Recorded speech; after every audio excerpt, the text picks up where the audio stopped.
하나님께서 오늘 저희에게 주시는 말씀은 요한복음 13장 21절부터 38절입니다.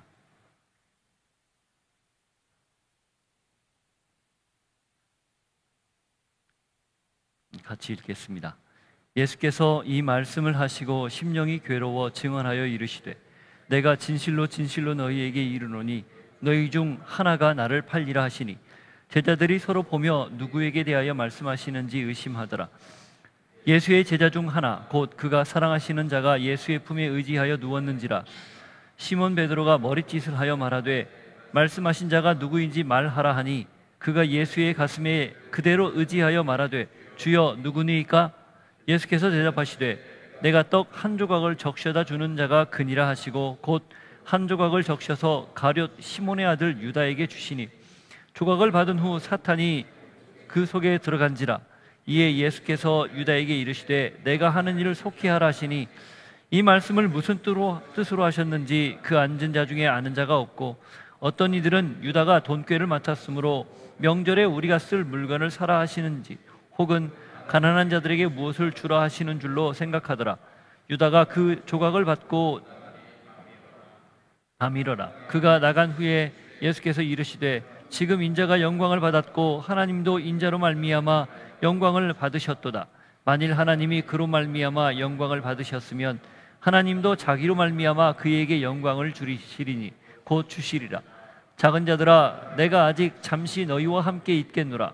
너희가 나를 찾을 것이나 일찍이 내가 유대인들에게는 너희는 내가 가는 곳에 올 수 없다고 말한 것과 같이 지금 너희에게도 이르노라. 새 계명을 너희에게 주노니 서로 사랑하라. 내가 너희를 사랑한 것 같이 너희도 서로 사랑하라.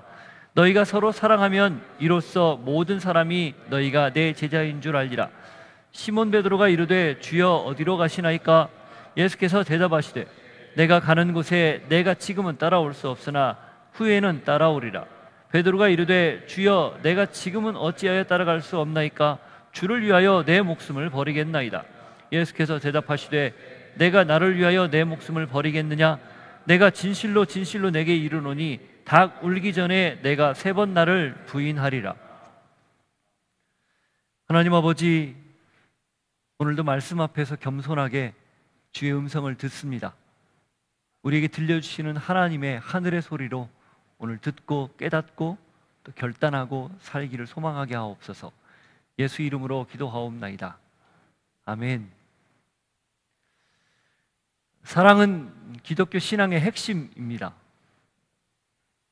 세상을 창조한 것, 타락한 인간을 구원하기로 작정한 것, 그리고 아브라함을 선택한 것, 그의 자손들을 이집트에서 모세를 통해서 구원해낸 것, 사사들을 보내고 왕을 세우고 선지자들을 보내서 하나님 나라가 이렇다라는 것을 보여주며 여러 모양으로 예언하고 그 예언을 통해 메시아가 와 곧 구원할 거라고 말씀하시는 것, 그 예언과 하나님의 꿈에 따라서 아들 예수가 육체의 몸을 입고 이 땅에 오신 것, 그리고 십자가에서 마침내 돌아가시고 우리를 구원해낸 것, 그 모든 것 한마디로 설명한다면 사랑 때문입니다. 사랑 때문에 그 오랜 세월 하나님이 준비하고 또 그걸 차근차근 하나하나 진행해 오신 거죠. 오직 사랑으로만 해석할 수 있고 사랑으로만 우리가 가능하다는 것을 알 수 있는 일이죠. 예수님이 대중을 향해서 마지막 설교를 했습니다.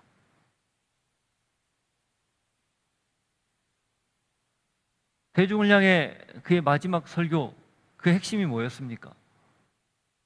당신들은 내가 누구인지를 알고 믿어야 된다.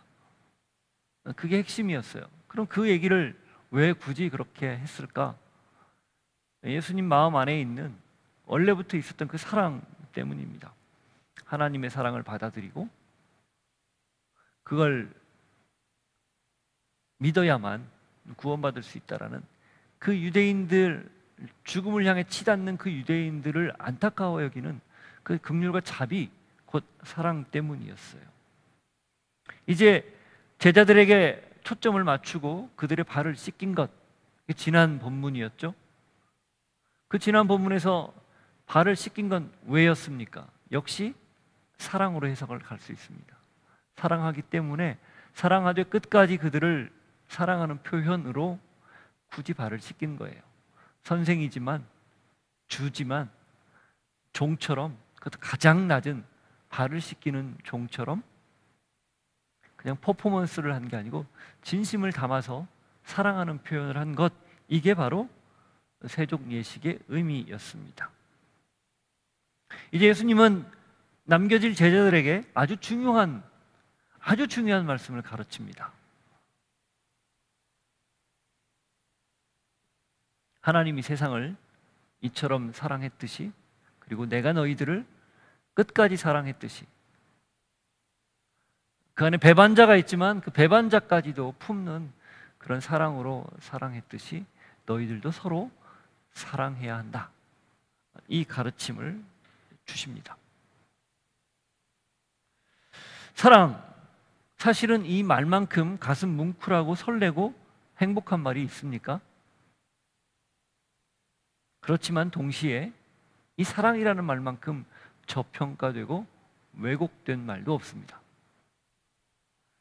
누구나 사랑을 말하죠. 누구나 사랑을 합니다. 하지만 진짜 사랑을 말하고 진짜 사랑을 하는가? 이건 별개의 문제예요. 자신의 욕심과 욕망을 사랑으로 포장해서 표현하는 경우도 허다합니다. 그래서 우리는 아무도 예외일 수 없기에 이 사랑한다, 서로 사랑하라 라는 이 말씀을 듣기에 앞서 좀 진지하게 접근을 해야 합니다. 이게 나의 욕망에 따른 사랑인지, 관념적 사랑인지, 형식적 사랑인지, 말과 혀로만 하는 사랑인지, 아니면 행함과 진실함이 담겨 있는 사랑인지, 요즘 젊은 사람들 표현대로 찐 사랑인지 한번 생각하면서 접근해야 합니다. 베이직 교회를 저희들이 베이직으로 삼고 있잖아요. 그 베이직 교회의 모토가 이 요한복음 13장 35절이거든요. 34, 35절. 그래서 숱하게 들어왔죠. 익숙해요. 근데 정말 이 말씀 앞에 우리가 섰는데 진짜 우리가 온전한 사랑을 하고 있는지 한번 같이 고민을 해봐야 할 겁니다. 제자들의 발을 씻긴 후 예수님이 곤우에 빠집니다. 21절 앞부분 한번 읽어볼까요? 예수께서 이 말씀을 하시고 심령이 괴로워 증언하여 이르시되. 세종예식에 관한 의미와 그리고 거기에 대한 섬김의 본, 그리고 거기서도 배반 예고를 했었죠. 자기의 발꿈치를 들 거라는 그 말씀을 인용해서 그 얘기를 하고 그 세종예식을 다 마치고 예수님의 마음이 굉장히 지금 괴로운 상황에 빠졌다라고 요한이 기록을 합니다. 왜 그래요? 그 안에, 그 12명 안에 배반자가 지금 있기 때문에 그렇습니다. 이미 유다는 제사장들과 결탁을 해서 돈을 받고 그리고 팔아넘기기로 결정을 하지 않았습니까?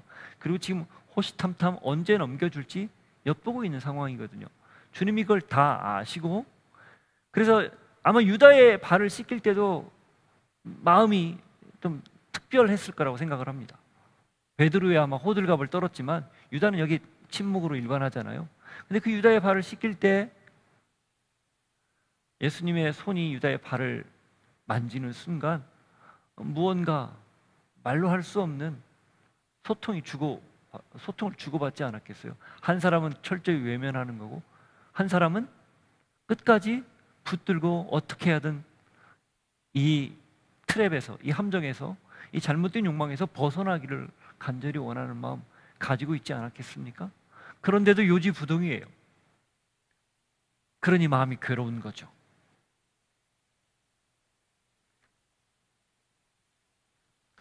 유다를 사랑했기 때문입니다. 그리고 이야기를 하세요. 21절 후반부. 내가 진실로 진실로 너희에게 이르노니 너희 중에 하나가 나를 팔리라. 너희 중에 하나가 나를 팔 것이다. 지금 분위기가 상당히 괜찮거든요. 발도 씻었어요. 저녁 식탁을 했고 발을 씻었어요. 최후의 만찬을 했고 발까지 씻었단 말이죠. 그런데 갑자기 예수님이 배반 예고를 하는 거예요. 너희 중에 하나가 나를 팔 거다. 분위기가 어땠을까요? 여러분, 그 장내에 있었다면 어떤 분위기가 연출됐겠어요? 말은 못하고 도대체 저 말씀을 왜 하시지? 저분이 지금 예사로운 분이 아닌데 저렇게 얘기하는 건 분명히 우리 중에 하나가 배반자가 있다는 것인데, 이런 기운이 감돌지 않았겠어요? 그리고 그 말을 듣는 유다는 무슨 생각을 했겠습니까? 방금 전에 발을 만지셨을 때 그 느낌, 이제는 대놓고 누가 나를 배반할 거다라고 말하는데 마치 자기를 아는 것처럼 그렇게 느끼지 않았겠어요? 근데 유다의 반응이 성경에 기록이 안 돼 있어요. 너희 중 하나가 나를 팔 거다 이렇게 말을 하는데 아무 표현이 없습니다. 침묵으로 일관하는 거예요. 자, 예수님은 왜 너희 중 하나가 나를 팔 거다 말씀하셨을까요? 사랑했기 때문에. 어떻게 하든 그 말을 듣고 마음을 틀리게 가지고 있었던 유다가 조금이라도 일말의 희망을 가지고 돌이키길 원했기 때문에, 정말 사랑했기 때문입니다. 그러나 유다는 왜 침묵으로 일관할까요? 3년을 같이 보냈어요. 예수님에 대해서 잘 알고 있는 사람 중에 하나예요. 그리고 여러모로 봤을 때 유다가 아마 가장 똑똑한 사람이지 않았을까. 이 돈꾀를 맡았고, 그리고 굉장히 이 자기 민족에 대한 자긍심도 높았고, 결국 메시아관도 투철했었어요. 여러 가지를 정황으로 볼 때 유다가 예수님을 배반한 가장 큰 이유는 그 예수님에 대한 배신감 때문이에요. 이분을 믿고 따르고 예루살렘에 올라오면 이분을 통해서 로마를 정복하고 새로운 나라를 만들 걸로 기대했는데 웬걸 올라와 봤는데, 입성했는데 아무 변화가 안 일어나고 계속 죽는다는 얘기만 하는 거죠. 무기력한 얘기만 하는 거예요. 도망만 다니는 거예요. 배신감이 얼마나 컸겠어요. 이 똑똑한 사람들이 이 세태전환이 빠르거든요. 그래서 배반을 했던 것으로 추정이 돼요. 이미 그렇게 굳게 마음을 먹었는데 자꾸 마음에 가책을 느끼게 말씀을 하시는데 요지부동이에요. 왜 그래요? 가짜였어요. 뭐가? 사랑이. 3년을 동고동락하며 제자라고 살았지만, 그래서 예수님의 사랑을 받았고 자기도 예수님 사랑하는 줄 알았지만 그 사랑이 가짜였다는 거예요. 진짜가 아니었기 때문에 이 말을 듣고 꼼짝 안 하는 겁니다. 여러분, 어떤 사람이 피도 눈물도 없다고 얘기해요? 가짜예요. 진짜는 조금만 건드리면 터져요. 내 마음이 진심이 있으니까. 근데 거짓, 가짜는요, 아무리 얘기하고 아무리 자극을 줘도 반응 없습니다. 이 21절 짧은 말씀 속에서 예수님의 예언과 이 예고와 그리고 그 침묵하는 제자들, 그리고 그중에 특별히 유다의 이 일면을 통해서 우리가 느낄 수 있는 건 사랑은 말입니다. 누구나 거짓으로 포장하고 가짜로 사랑하는 척 할 수 있다는 거예요. 그러나 이렇게 다 드러난다는 거예요. 진짜로 사랑하면 끝까지 그를 붙듭니다. 그러나 그냥 거짓이고 형식적이면 그걸로 끝이에요. 저는 여러분이 이 유다의 모습 내 안에 없다 장담 안 하기를 바라요. 누구나 그럴 수 있어요. 그러니 겸손하게 오늘 이 사랑이라는 주제 앞에서 내가 어떤 사랑을 해야 될지를 한번 깊이 생각해 보시기를 바랍니다. 자, 그렇게 해서 예수님이 말씀을 하시자 장내 분위기가 상당히 묘연해지죠. 상당히 싸한 느낌이 들죠. 그래서 서로에 대한 의혹이 생깁니다. 22절 한번 보십시오. 제자들이 서로 보며 누구에게 대하여 말씀하시는지 의심하더라. 이게 도대체 누구에게 하는 말씀이지? 의심을 했다는 거예요. 이게 무슨 뜻일까요? 자기는 아니라는 거예요. 혹 저 사람이, 혹 저자가 이렇게 서로가 서로를 지금 의심하는 상황이 벌어지고 만 거라는 거예요. 이 의심은 사실 공동체를 깨는 가장 큰 원인 중에 하나예요. 옛날에, 지금도 그런 방법을 쓰는지는 모르겠지만 옛날에 큰 바위를 캐낼 때 어떻게 합니까? 구멍을 뚫고 거기에다가 쐐기를 박아요. 나무 쐐기, 이렇게 삼각형 모양의. 박고 거기다 물을 붓죠. 그럼 이게 불어나면서 터지거나 아니면 거기를 큰 망치로 때립니다. 계속 여러 개를 받고. 그러면 어느 순간 쩍 하고 갈라져요. 그 마치 의심이 그 쐐기 같습니다. 공동체나 사람의 마음에 들어와서 자극을 한 다음에 그게 점점 커지면 결국 깨트리는 거죠. 자, 예수님이 이걸 몰랐을까요? 이런 얘기를 하면 제자들이 서로 의심한다는 사실을 몰랐을까요? 그런데 왜 이 말씀을 굳이 했을까요? 네, 사실 제자들은 지금 어떻게 보면 이 모래알 같은 조직이거든요. 이들이 예수님 죽고 부활하고 성령을 경험한 뒤에야 비로소 이 13장 34, 35절 말씀을 실천했던 사람들이에요. 예수님 그걸 다 지금 알고 하시는 말씀이에요. 누구를 살리려고? 유다. 그를 끝까지 포기하지 않으려고. 자, 그렇게 해서 서로 의심하다가 이제 어떻게 합니까? 베드로가 나서죠.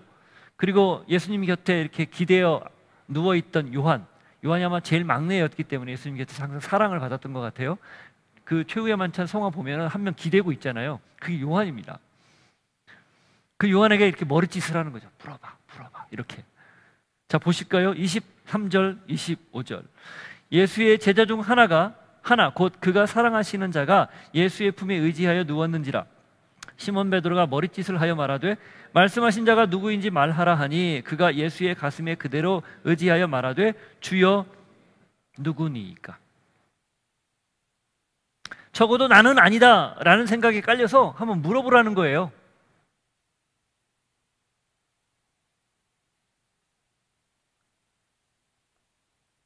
그런데 요한이 물어봤던 표현 주여 누구니이까, 이게 상당히 의미 있는 표현입니다.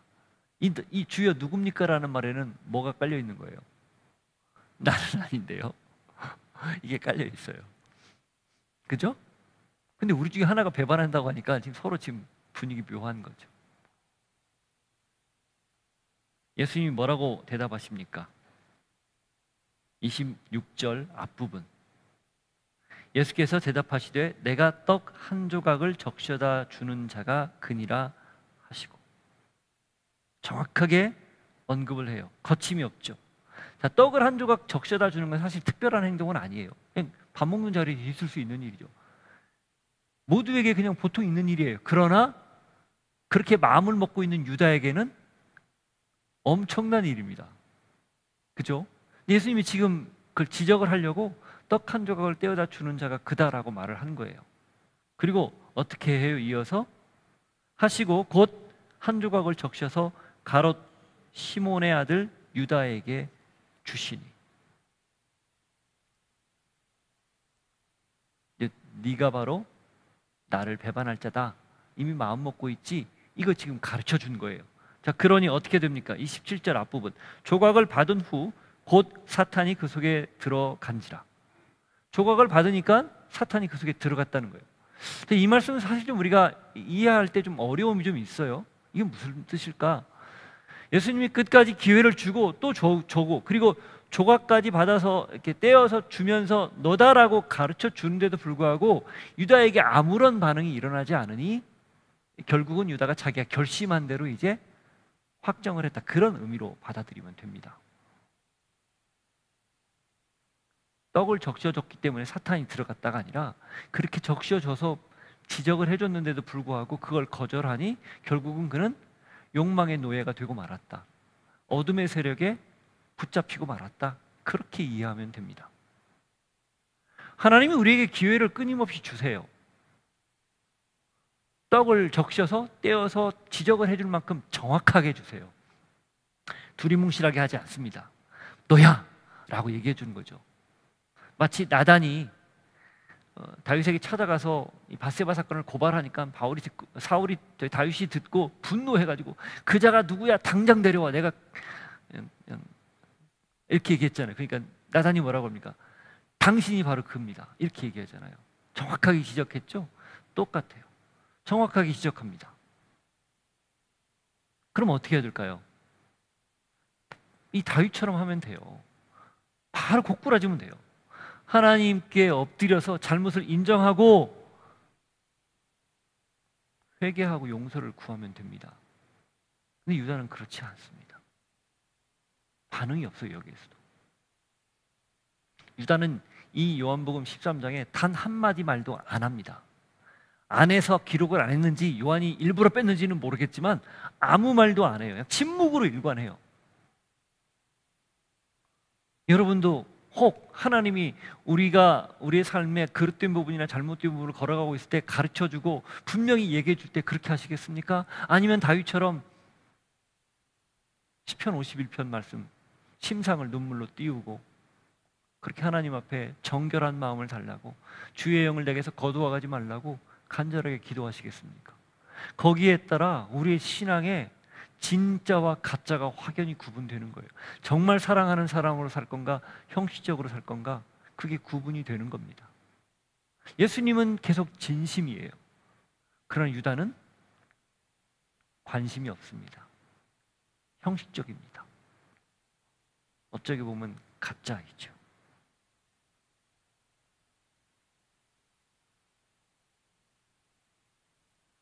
예수님이 마지막으로 유다에게 한 말씀 더 해요. 27절 후반부. 이에 예수께서 유다에게 이르시되 내가 하는 일을 속히 하라 하시니 네가 하는 일을 빨리 해라. 이게 그래? 알았다 포기할게. 너 하고 싶은 대로 해. 이런 뜻일까요? 그렇게도 읽혀요. 사실은. 그래 그럼 네가 하고 싶은 대로 해. 근데 이 말씀을 묵상하다 보니 이게 예수님의 마지막 유다에 대한 사랑의 표현이었더라고요. 다 가르쳐줬어요. 알려주기까지 했어요. 당사자인 유다는 알아요. 지적까지 받았어요. 그리고 네가 할 일을 속히 해라 이 말까지 들었어요. 자, 이 정도면 어떻게 반응할까요? 조금의 양심의 가책이 있으면 고꾸라져야죠. 이 정도까지 얘기했는데 그렇게 양심을 자극했는데도 요지부동입니다. 저는 예수님이 그래서 이걸 통해서 유다를 정말 마지막까지 끝까지 사랑했다라는 것을 확신하게 되었습니다. 하나님의 사랑은 네버 엔딩, 끝이 없습니다. 다만 우리가 그걸 재단하고요, 평가하고 우리 눈으로 보면서 있네 없네 한 해 만에 그런 생각할 뿐이에요. 변함없으세요. 그걸 꼭 기억하시기를 바라요. 자, 제자들은 어떻게 얘기해요? 28절, 29절. 이 말씀을 무슨 뜻으로 하셨는지 그 앉은 자 중에 아는 자가 없고 어떤 이들은 유다가 돈꾀를 맡았으므로 명절에 우리가 쓸 물건을 사라 하시는지 혹은 가난한 자들에게 무엇을 주라 하시는 줄로 생각하더라. 제자들은 아무도 이걸 이해하지 못했어요. 무슨 선문답하듯 유다하고 예수님이 무슨 이야기를 주고받은 걸로만 여긴 거예요. 그리고 그냥 돈꾀를 맡았기 때문에 그 자기 일 하러 가는가 보다 이렇게 생각한 거죠. 그리고 성경 30절에 뭐라고 표현합니까? 유다가 그 조각을 받고 나가니 곧 나가니 밤이러라. 뭐라고 표현되어 있어요? 나갔는데 밤이다 라고 표현되어 있습니다. 이 문맥상 그 조각을 받고 나갔다 해도 돼요. 아무 문제 없어요. 그리고 실제로 시간상으로 밤이에요. 그냥 밤이다라고 얘기하는 거예요.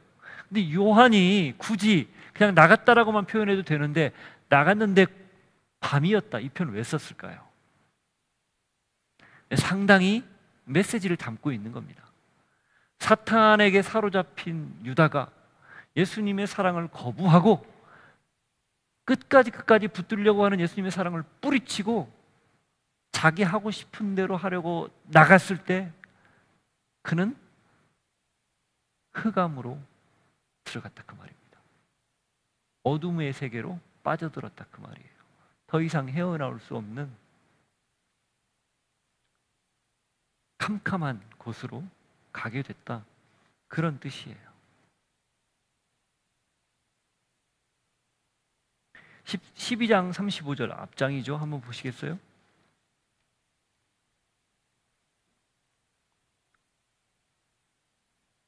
예수께서 이르시되 아직 잠시 동안 빛이 너희 중에 있으니 빛이 있을 동안에 다녀 어둠에 붙잡히지 않게 하라.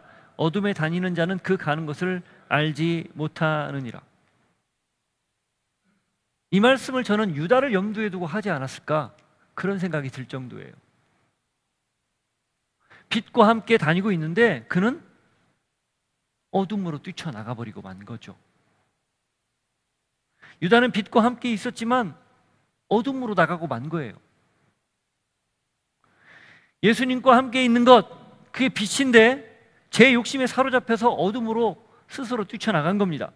하나님의 말씀에 사로잡혀 있으면 절대 실족할 일이 없는데 나와 세상의 말에 사로잡혀 있으니 가는 곳을 알지 못하고 방황하며 걸려 넘어지는 거예요. 마찬가지 아니겠어요? 우리는 빛에 거하는 자입니까? 아니면 어둠을 향해 치닫고 있는 자입니까? 빛에 거하고 있는 자죠. 그런데 내 안에는 여전히 어둠이 있어요. 그래서 빛과 어둠의 싸움이 늘 계속됩니다.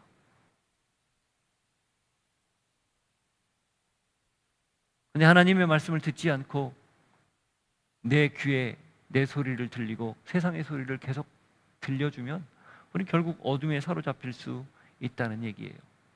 로마서 13장 11절 14절을 한번 보십시오.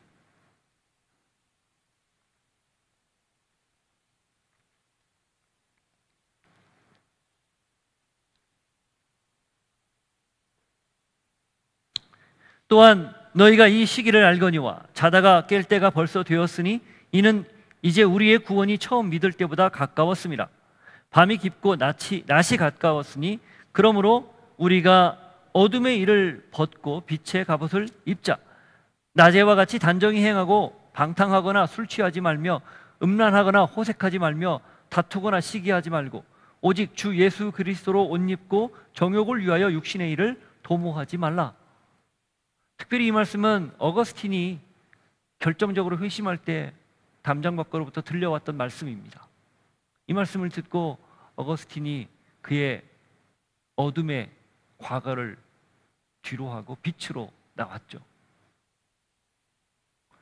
늘 우리 안에는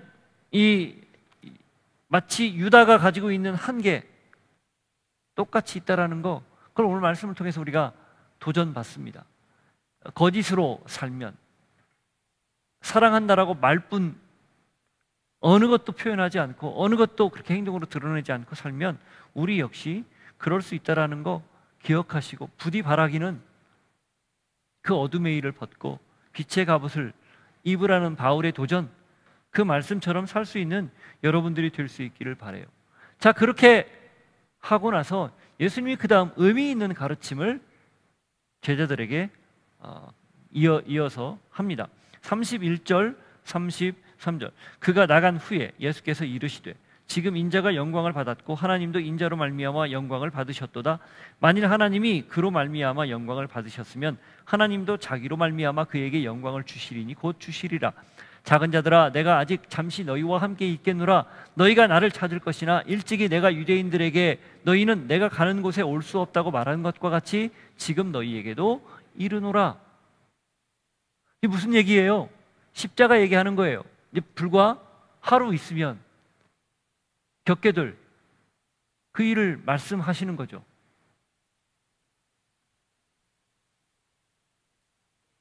그가 나간 후에 이 말씀을 왜 하셨을까요? 이 십자가가 예수님이 세상을 사랑한, 하나님이 세상을 사랑한 구체적 증거이기 때문에 그래요. 내가 이제부터 진짜 사랑을 보이겠다, 그런 거죠. 지금껏 끝까지 포기하지 않고 제자들을 사랑한 것도 당연히 사랑이지만 이제 참 사랑, 십자가의 사랑, 그걸 말씀하시면서 그걸 내가 이제 이루겠다, 그렇게 살겠다, 하겠다라고 이야기를 하는 거죠. 죄로 물든 세상을 깨끗하게 하고 죄로 인해 반목과 배반을 일삼는 인간을 되돌려 놓는, 그래서 지나치게 이기적이고 탐욕스러운 마음을 회복하는, 전인적으로 구원하는 십자가, 그 사랑을 이제 내가 직접 내 몸으로 실천하겠다, 그 얘기예요. 유다의 배반으로 대표되는 인간의 참상, 그걸 표현하는 게 흑암이라면 배반자까지 품고 사랑하되 끝까지 사랑하는 사랑, 모두의 구원을 위해 단 한 번 완전하고 영원한 제사를 드린 속죄의 제물의 사랑. 그래서 내가 너희를 사랑했듯이 너희도 서로 사랑하라 라는 그 사랑, 그것은 광명, 곧 빛입니다. 그러니까 흑암과 광명이 이 30절과 31절 이 사이에서 지금 대조되는 거예요. 유다는 배반하고 어둠으로 빠져갔지만 예수님은 그 어둠을 사랑으로 빛으로 바꿔놓는 거예요. 그래서 새로운 계명이라 명명하며 이렇게 말씀하시는 겁니다. 그게 곧 빛이라는 거죠. 그렇게 사랑하면 어둠이 아니라 빛이다, 그 이야기를 하면서 34절, 새 계명을 너희에게 주노니 서로 사랑하라. 내가 너희를 사랑한 것 같이 너희도 서로 사랑하다.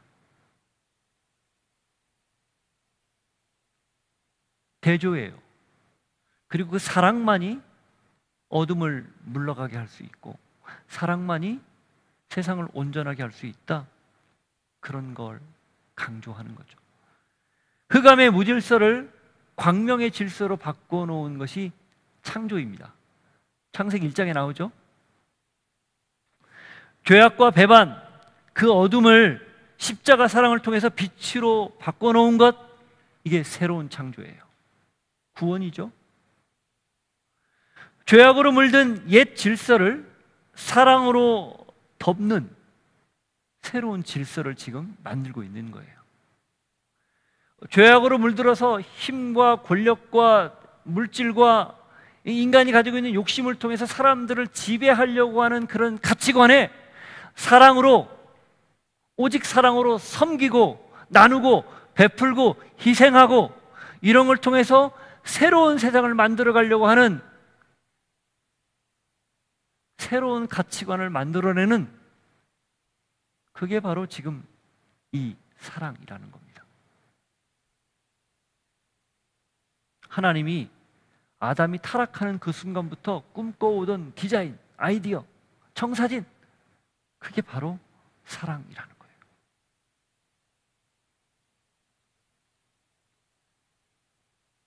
하나님의 회복 아이디어가 사랑인 셈입니다. 그러니 사랑밖에 없어요. 사랑 외에 없습니다. 사랑만이 세상을 원래의 모습으로 회복하는 유일한 길입니다. 위로부터의 힘에 의해서 찍어 누르는 것이 아니고 아래로부터의 사랑으로 인해서 자연스럽게 일어나는 변화이죠. 강렬한 변화. 그러니 우리도 이 말씀처럼 서로 사랑하는 게 당연하지 않냐, 그거죠. 어떤 사랑입니까? 예수님이 우리를 사랑한 것처럼 우리도 서로 사랑하는 사랑.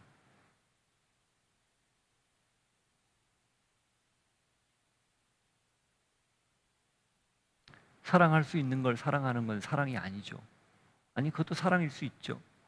그러나 사랑할 수 없는 것까지 품고 받아들이고 이해하는 것, 그게 사랑입니다. 저희들 작은 공동체인데 저희들 작은 공동체에서 무엇보다 필요한 게 바로 이런 모습이에요. 왜 부족한 게 없겠어요? 왜 약점이 안 보이겠어요? 다 보이고 다 알지만 그걸 품는 것이 이 서로 사랑을 하는 말, 그 말씀 속에 담겨 있는 도전입니다. 35절에 그래서 주님이 이렇게 말씀하시는 거예요. 너희가 서로 사랑하면 이로써 모든 사람이 너희가 내 제자인 줄 알리라. 사랑을 통해서 인정받는다는 거죠. 우리가 예수님의 사람이구나. 정말 교회 다니는 사람이구나. 정말 예수쟁이구나. 그 인정받는다는 거예요. 다른 게 아니고. 굉장히 깊이 새겨야 할 말씀입니다. 사랑하며 살기도 바쁜데 미워하고 질투하고 뒤에서 가십거리 만들고 그것 때문에 분노가 차서 마음의 평화가 사라지고 이러면서 할 수 있는 시간 없어요, 사실은. 그래서 어쩌면 저희들 교회도 마찬가지로 어쨌든 끝까지 품고 사랑하는 사랑, 그게 누구에게나 필요합니다. 그렇지 않으면 사실은 우리는 뭐 교회 공동체라고 말할 수 없는 거죠. 엄밀히 따지면 그냥 어느 시기에 어느 공간에 그냥 함께 하나님 보면서 예배하고 찬양하고 말씀 듣고 했던 걸로 끝나는 거예요. 저는 부디 여러분들이 GCC건 교회 수미건 또 어느 공동체건 그 공동체 구성원들과 함께 한 교회를 이루기로 결정했다면 오늘 이 말씀 익숙하지만 깊이 새겨 듣기를 바랍니다. 많은 노력과 많은 희생이 필요합니다. 그러나 이것 외에는 다른 거 하지 않아도 됩니다. 부디 그럴 수 있기를 도전하고 축복을 합니다. 자, 그렇게 해서 예수님의 아주 중요한 가르침이 일단락이 돼요. 그런데 베드로가 갑자기 툭 튀어나와서 이 33절에 언급했던 내가 가는 곳에 올 수 없다고 말한 것과 같이 지금 너희에게도 이른다, 이 말씀을 궁금해서 물어봅니다.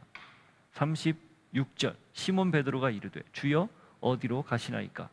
예수께서 대답하시되 내가 가는 곳에 내가 지금은 따라올 수 없으나 후에는 따라오리라.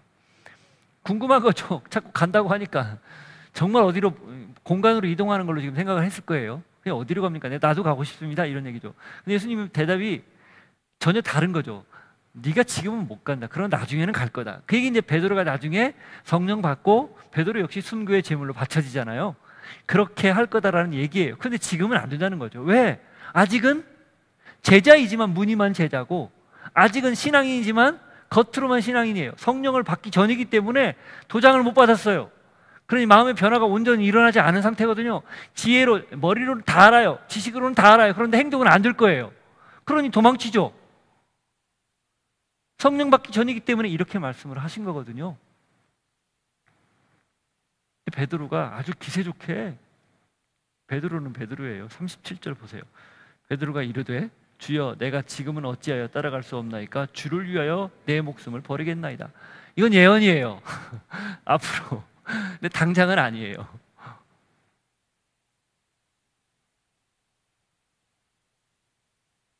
베드로가 알고 있는지 모르겠지만 어쨌든 베드로는 베드로입니다.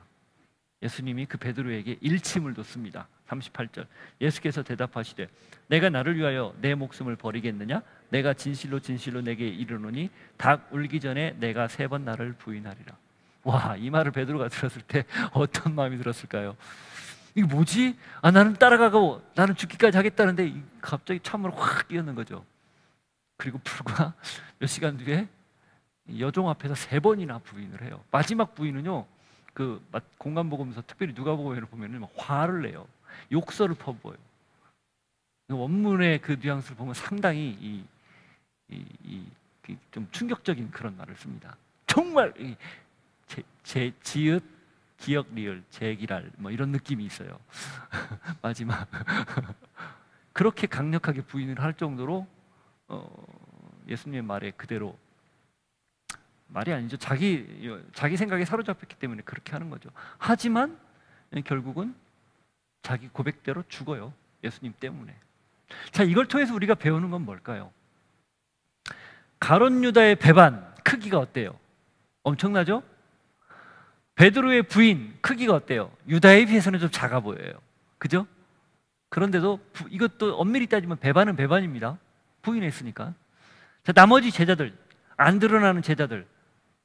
요한은 십자가 밑에 예수님의 어머니와 자기 이렇게 가족들과 함께 보고 있었어요. 그래서 네 어머니다라고 얘기하자는 이제 요한한테 예수님이 자기 마리아를 맡기면서. 나머지 그러면 9명 제자들은 어디 갔어요? 행적이 묘해요. 묘연해요. 안 나타나고 있어요. 무슨 뜻입니까? 숨지 않았을까 싶은 거예요. 먼 발치에서 바라봤거나 숨거나, 지금 자기 스승이 십자가에서 달려 죽는데 어떻게 할 수 없는 거죠. 무기력하게 그 상황을 당하고 있는 거예요. 여러분 보기에는 차등이 있죠. 가장 나쁜, 케이스 유다, 그 다음 드러내놓고 배반한 베드로, 그 다음 숨어버린 나머지 9명, 그리고 요한. 이렇게 차등을 두죠. 하나님도 그럴까요? 하나님 눈에는 다 그게 그거예요. 요한이나 유다나 베드로나 나머지나 다 같이 연약하다는 거죠. 예수님을 어떤 모양으로든 배반한 겁니다. 적극적이든 소극적이든. 자, 그러면 이걸 왜 예수님이 알고도 내버려 뒀을까요? 그래야 사랑으로 회복됐을 때 그 주님의 사랑이 얼마나 큰지를 겪기 때문에, 알기 때문에 결코 과거로 돌아가지 않아서 그렇습니다. 과정이라는 거예요. 다시 말하면 이 제자들의, 유다는 그렇게 해서 결국 자기가 스스로 해결을 해버렸지만, 자기 목숨을 끊는 자살로 끝냈지만, 나머지 11명의 제자들은 이 과정을 통해서 하나님이 그럼에도 불구하고 품어주신다라는 사랑을 몸소 겪었기 때문에 그들이 아무도 예외 없이 복음을 전하는 증인으로, 증인이 곧 순교자 같은 말이거든요. 원어는 순교자로 살았습니다. 참 사랑을 맛봤기 때문에, 끝까지 사랑하는 사랑을 경험했기 때문에, 그리고 그런 사랑을 맛봤기 때문에 그들도 교회 공동체에 들어가서 그렇게 살아냈어요. 그게 기독교의 뿌리입니다. 교회가 그래서 생겼어요. 그래서 어쩌면 베드로의 실패는, 베드로의 이 배반은 하나님이 그에게 주신 사랑이라는 놀라운 은혜를 더 크게 경험할 수 있는 과정이 되었다라는 거죠. 따라서 우리가 굳이 그렇게까지 할 필요는 없겠지만, 우리가 겪고 있는 연약함, 우리가 겪고 있는 베드로와 나머지 제자들과 비슷한 성향들 있단 말이죠. 거기에 너무 매이지 않아도 된다는 거예요. 하나님은 그것 때문에 당신의 사랑을 바꾸지 않습니다. 너가 그 정도밖에 안 돼? 내 걸 거둘게, 이러지 않습니다. 끝까지 책임지세요. 그렇다고 굳이 그렇게 할 필요는 없어요. 그러나 만일에 그런 연약함이 내 안에 있다, 그럼 이건 하나님이 나를 더 강하게 하고 내가 쓰러진 그곳에서 나를 다시 일으켜 세우는 하나님의 놀라운 역사 중에 하나라는 거, 그걸 기억하시기를 바라요. 그게 주님의 사랑입니다. 그러니 우리 역시 그렇게 사랑하며 사는 거죠. 여러분 주변에 가족이 있고, 직장에 동료가 있고, 관계 맺는 교우들이 있고, 많은 사람들이 있어요. 어떻게 사시렵니까? 오늘 저 문을 나가기 전에 꼭 결단 한번 하십시오. 끝까지 품고 사랑하는 사람으로, 그래서 세상이 나를 예수님의 제자로 인정할 수 있는 그런 사람으로 살 수 있는 모두일 수 있기를 바랍니다. 같이 한번 기도하겠습니다. 이렇게 기도하죠. 하나님, 그렇습니다. 예수님이 우리를 그렇게 사랑해 주셨기에, 포기하지 않고 하나님이 끝까지 연약함에도 불구하고 붙들어 주셨기에, 우리 역시 조금 연약하고 부족하지만 그렇게 사랑하는 사람으로 살게 해 주십시오. 내가 주님의 사랑을 먼저 받았기에 나 역시 그 사랑으로 내 주변에 있는 사람들을 품고 사랑하는 사람으로 살게 해 주십시오. 같이 기도하겠습니다. 하나님 아버지, 그렇습니다. 오늘 우리가 말씀을 들었습니다. 너희도 서로 사랑하라. 예, 하나님, 그렇기에 주님이 우리를 사랑해 주셨기에 우리도 그렇게 사랑하기를 원합니다. 무엇보다도 내 연약함을 품고 끝까지 놓치지 않고, 마치 유다를 마지막 순간까지 붙잡으려고 애쓰셨던 그 주님의 사랑이 동시에 우리에게 부어졌기에, 우리에게도 그런 마음으로 사랑하며 사는 그런 사람들 되게 하여 주옵소서. 그렇게 주님만을 온전히 따르고 그 주의 은혜를 붙들고 사랑하는 사람, 그리하여 나의 연약함에도 불구하고 품고 나누고 하나님 부어주시는 은혜를 마음껏 드러내는 그런 사람으로 살 수 있도록 주님 역사하여 주옵소서. 하나님 아버지, 말씀을 기억하며 오늘 또 주의 사랑 받았으니 사랑하며 사는 사람 되기를 소망합니다. 주님 그렇게 성령으로 붙들어 주시고 역사하여 주옵소서. 예수 이름으로 기도하옵나이다. 아멘. 자리에서 일어서서 같이 한번 고백합니다. 이것이 나의 간증입니다. 이것이 나의 찬송입니다. 함께 고백합니다.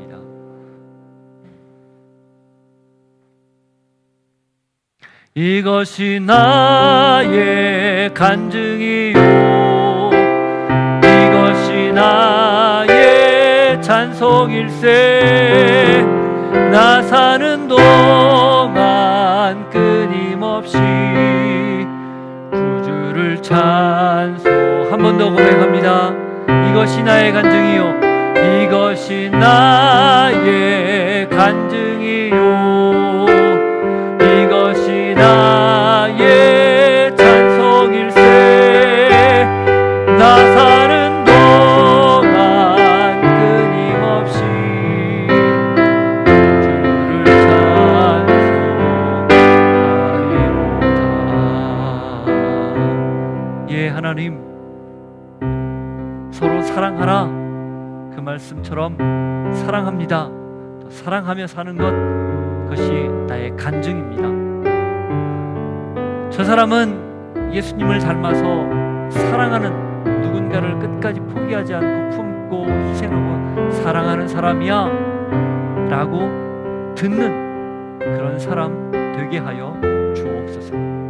주님 주신 은혜를 기억하고 감사하며 물질을 구별합니다. 우리 시간도 우리 재능도 구별하여 드리오니 받으시고 드린 손길에 하늘의 복이 늘 넘쳐 흐르게 하셔서 가는 곳마다 사랑하는 하나님의 사랑을 마음껏 드러내는 놀라운 곳에 쓰이게 하여 주옵소서. 지금은 예수 그리스도의 은혜와 하나님 아버지의 사랑과 성령님의 교통하심이 너희도 서로 사랑하라, 이 말씀 앞에서 예 주님, 사랑하는 것 외에 우리 다른 것 하지 않겠습니다 결단하고 고백하는 주의 백성들 머리 위에, 삶의 자리 위에 이제로부터 영원토록 함께 하시기를 간절히 축원하옵나이다. 아멘.